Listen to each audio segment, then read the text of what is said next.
Hey guys, this is Rob from Bombora Boards. Today we're going to learn how to fix a T.A.P bag. If you don't know what a T.A.P bag is, it's a thin air press bag. You can get this at roarrocket.com.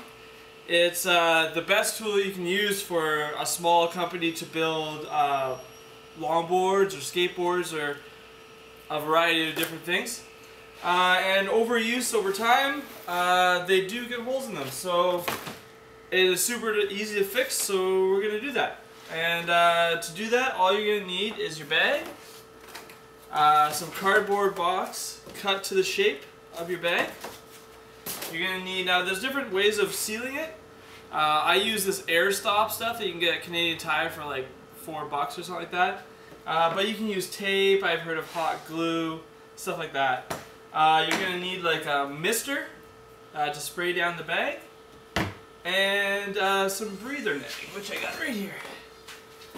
Now, the first main cause of leaks in a bag is actually done at the sealing tape. So you always gotta make sure that your sealing tape is actually good.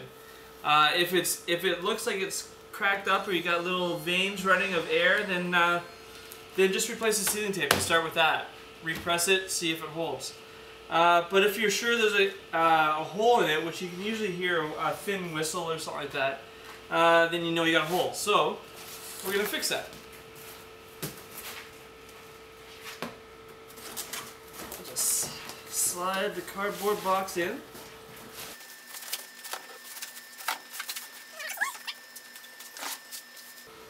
Okay, now that our cardboard box is in, just make sure it's nice and centered. We've got all our space covered. And grab your breather netting.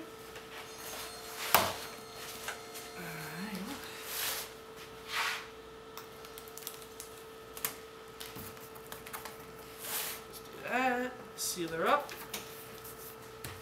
Again, make sure that your bag has a good seal at the top.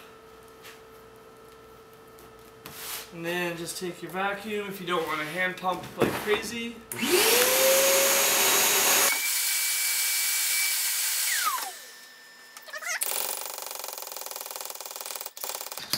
You should see the cardboard take along the corrugations. You should see it vacuum in. Once you get a good amount of seal, you just take your spray bottle,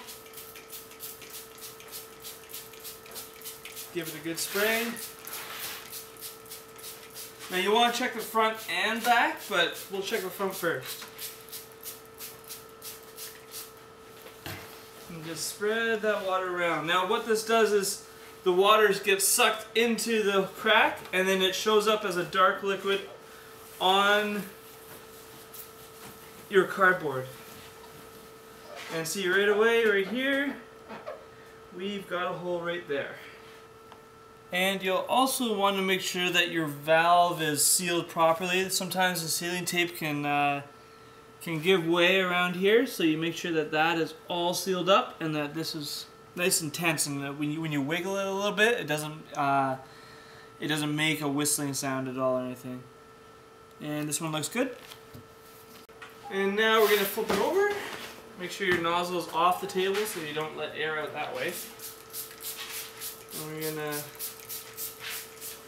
give her a spray on the back.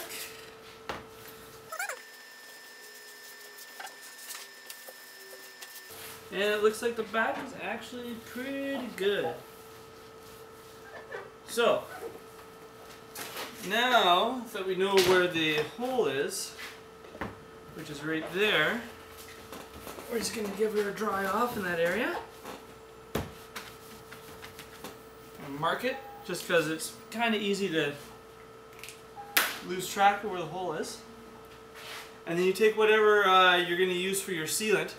So I'm using this air stop stuff. It's for vinyl repairs, so you can fix anything vinyl. And while it's still in there, we're just going to put the coat over. Now you just need about 5 or so really thin coats, and that should do it. I've resealed this bag maybe twice, and every time it's worked and it's still holding. So yeah, we'll just wait it out and continue from there. Okay, so now that you've sealed up the bag, put your 5 thin coats on, you just want to check your pressure again one more time. So you take the air out, because there might have been some leaking from when you first tested it, and maybe give that area a spray down, and wait. And you shouldn't see any watermark now at all. And there's none on here, so we're set. The thin air press technology is really, really good for anyone looking to build their own skateboards or longboards. And you can buy it at roarrocket.com. And I stick by their process with everything I do, so I've built hundreds of boards with it, so pretty stoked.